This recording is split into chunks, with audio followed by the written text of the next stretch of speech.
What's up, boys? And today we're talking about the time that I risked my life for a point eight.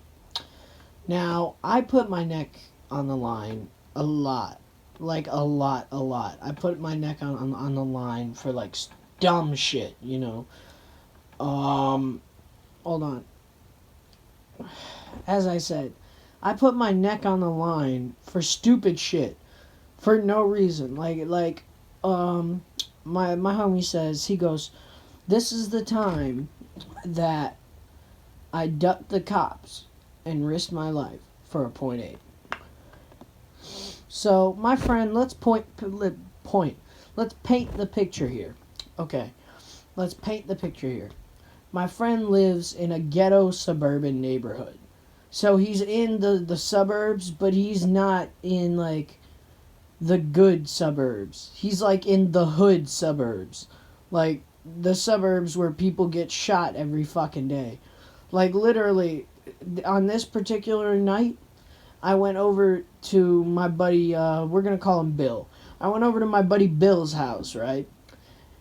And while I was grabbing what I told you I was grabbing, I heard gunshots go off. I heard and I was like, oh shit, someone just got left on the pavement. And I wasn't even mad. I almost felt right at home.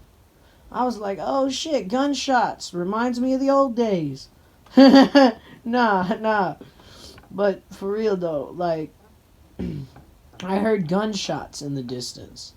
And, like, me being me, I wasn't terrified at all. I walked home with a grin on my face. I wasn't afraid of being shot. I wasn't afraid of dying tonight. If I could stroll through a neighborhood and not give a single fuck about anything, what does that tell you about my mentality? That tells me I give less of a fuck about any of those people on that block. If they come through and shoot me, that's how I die. I don't give a fuck. So this is something stupid that I did. So, my buddy Bill hits me up. He goes, yo, I got a .8 of weed and I got a cart. And I gave him that cart, so I knew that cart was gas, because I smacked it before I gave it to him. He still had like 45% of the cart left. So, he gets the cart. He goes, I got a cart. And he goes, I also snatched a .8 of weed for you. Now, this was a generous .8. Like, this was very generous. Like, this had to have been a G. But it's not a G because, you know, it didn't weigh in as a G. Like, my homie he has a scale, and he weighed the gram, like, he weighed the .8 on the scale with the bag, and it said a gram, but when he weighed it without the bag, he said that it was a .8. So if your plug is weighing shit, if your plug's weighing your weed inside the bag, cut that motherfucker off right now. Cut him off right fucking now. Because that is some small shit. That is some bogus shit. Dead ass straight bogeen. So, I get straight up, like, I'm straight up mad. Like, I'm like, okay. I'm happy. Because he weighed it. And he was like, it's exactly a .8. He said .8 across the board. And I'm like, oh my god, okay.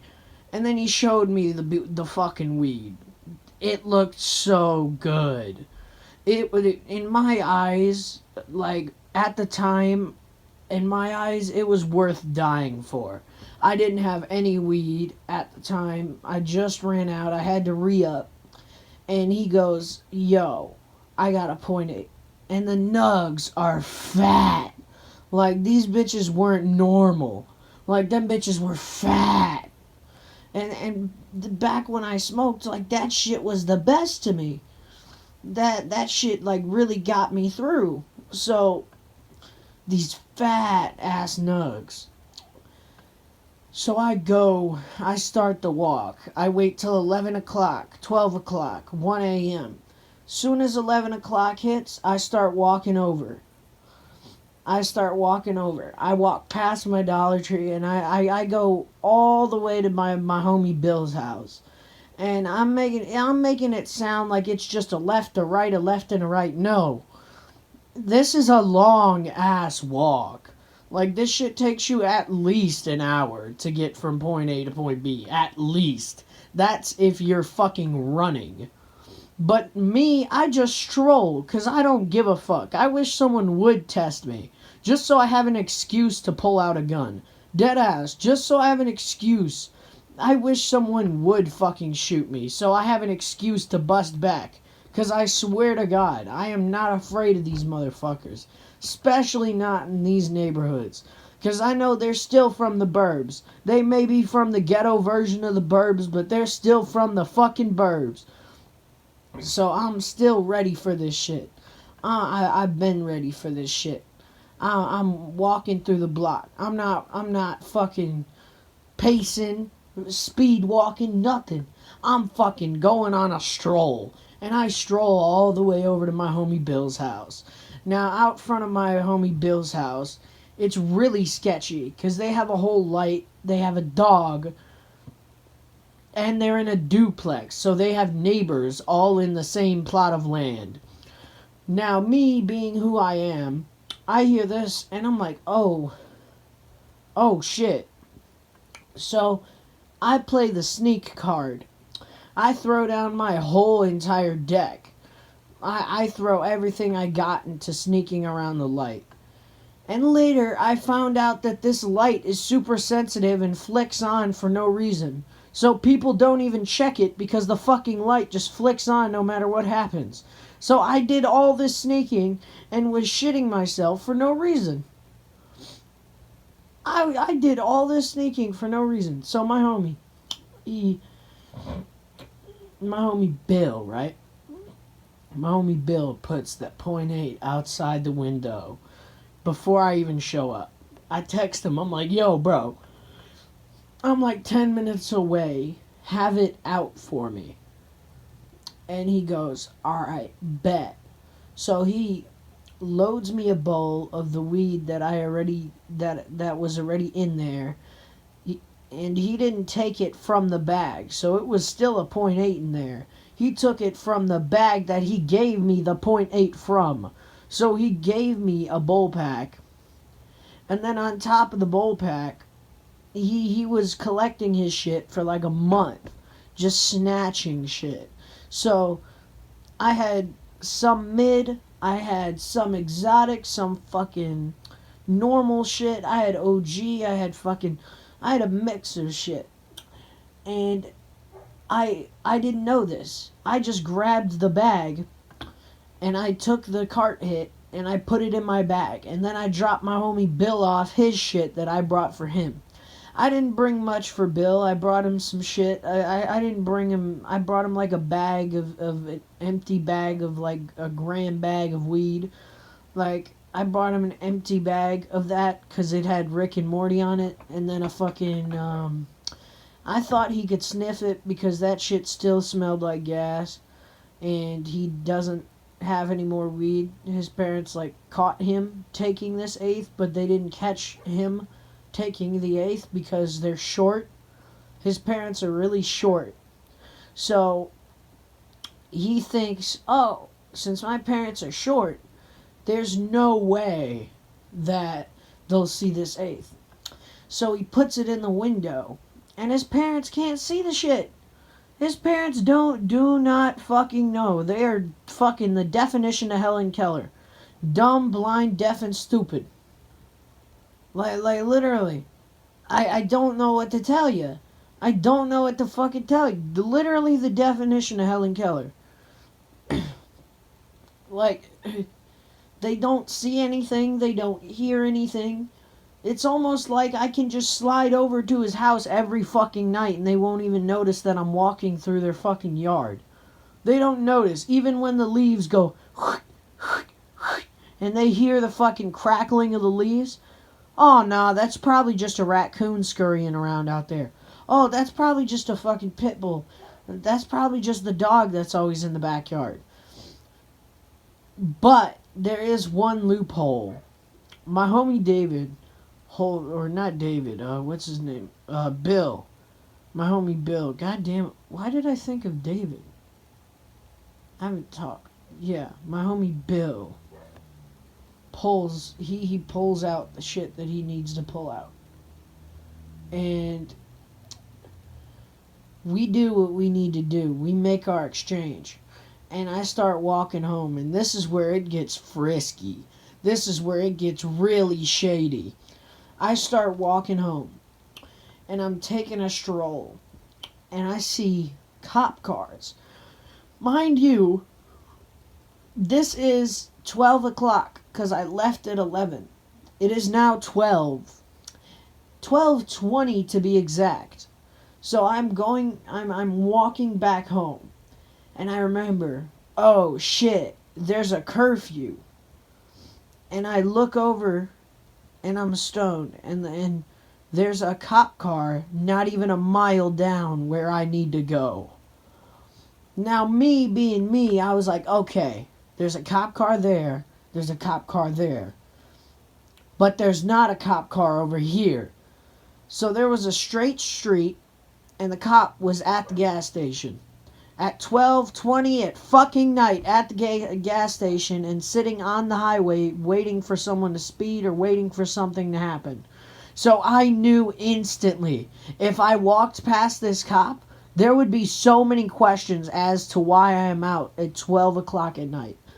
So me, being me, I go and I bolt around this cop. Cause there's a pathway left and a pathway forward to get home. Mind you, the pathway to get home to the left isn't a longer pathway. It's just a pathway that wasn't in the direction of the cop. It went into a different neighborhood that if you went straight, you would turn onto one of the streets that what's it called? You would turn onto one of the streets that I'm on. If you cross the road, you'd see a Firestone.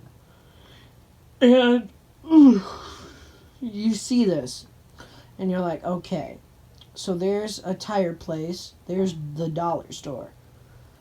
Now I gotta somehow go around this cop and go all the way home without him following me and or questioning me. Me knowing damn well that if he sees me run across this road, I'm fucked. So what I do is I walk through the neighborhood, and I go onto that street where the Firestone was that I told you about.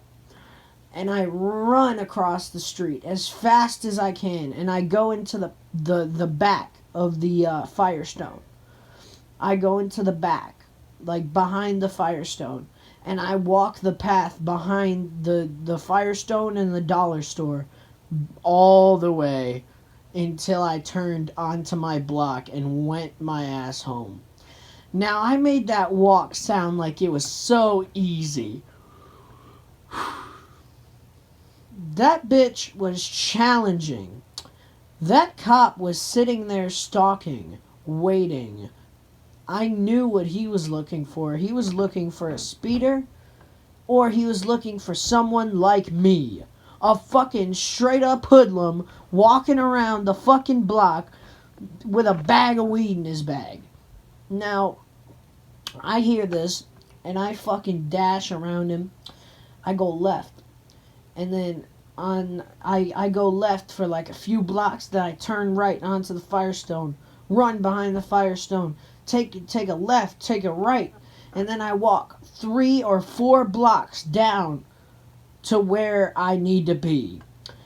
Mind you, this was the old house, so I don't really care if you guys are gonna do your stalking. Because I don't live in this house anymore. Even then, I don't know. I just don't live in the house anymore, so I'm not really concerned about that. But either way, I turn on to that, and I get home. And I fucking sigh of relief.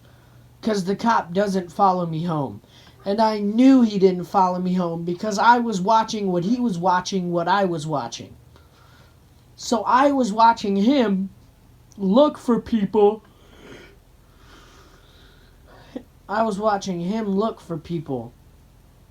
And I ran right around him. So I literally ducked the cops And this wasn't just one cop car, by the way. This was like a line of cop cars. Like as I went behind the Firestone, there was cop cars driving by, like driving on the road, like in front of me. So my chances of getting caught were so high, but I ducked those motherfuckers. I ran from the cops. I ducked those motherfuckers. They didn't see shit. I went right around them. And I get home and I bust this bag open. And I see the nugs. And I lay them down on my fucking desk. And these bitches were heavenly, bro. Like, as soon as I laid them down, my jaw hit the fucking floor. He told me this was a .8, but this .8 looked like it was a fucking G. It looked like it was a fucking eighth. Like literally. So, what I do is, I fucking open it, and as soon as I see those fucking, oh my god, as soon as I see those nugs, I sigh of relief, and I recline in my chair. As soon as I see those nugs. And I pack them into the grinder. I pack like 2 of them. And I grind that shit up. Mind you, I had no clue what I was getting into. This was 2 different strains of weed. And this was 2 different types of weed. One of it was exotic. It was some good shit. And the other half, like, that shit was some mid. Straight boof pack. Shit was bogus. But it was still weed. And you gotta remember, in high school, everyone was smoking boof. Everyone. Like literally everyone back in the day in high school was smoking good shit. Everybody. And like they weren't even smoking good shit. They were smoking mid that they thought was good shit. But now I can obtain straight pack. Like I risked my life for this, but this shit was free. I was not mad at all. Straight up smiling. I was geeking at this point. I grind it up. I take a rip and instantly, as soon as I exhale, I start coughing. And this is the best feeling I've ever felt in my life. I had the relief, I had the exhaustion from that long ass walk. So realistically, I walked like maybe 6-7 miles just to get to this place and then back. So I deserved this shit. Like there and back was like 6-7 miles. Plus I had to walk around the cop, which was like another 2 miles. So it had to have been like 9 miles. I had to walk around the cop because the motherfucker was lurking on the busy street. But either way, this was the best feeling I ever had. I was relaxed. I was stoned. Bro. Soon as I got home. Nowadays, you know what? I don't regret it. I'd fucking do it again. I don't regret this. This was a good experience. Even though I ran from the cops, this was a good fucking experience. Everyone has to do something devious every now and then. Everyone has to do something that people don't know about. Whether it be a certain crime, whether it be underage consumption of shit. Everyone has to do something every now and then. So, I instantly start fucking geeking. I hit my homie up. I'm like, bro, thank you. Good night, man. And he's like, good night, bro. Because it was like 1 or 2 a.m. This motherfucker, me and him were both about to have a good day tomorrow. But me in particular, I was about to have a good day. Because he gets stoned, yeah, but he wanted me to get stoned more than he wanted himself to get stoned. He literally, like, spoon-fed me this shit. He went, just come and get it and you could have it. And I was like, my jaw hit the fucking floor. I was like, bro, I'm starting to think different about Bill. I'm starting to think different about Bill. Bill is an entirely different person than I thought he was. But either way, boys, this was the story about me risking my fucking neck for a .8. I would never do this nowadays, but I would fucking do it again. So anyway, have a good night, have a good afternoon, morning, whatever the fuck, and I'll see y'all in the next video. Peace out.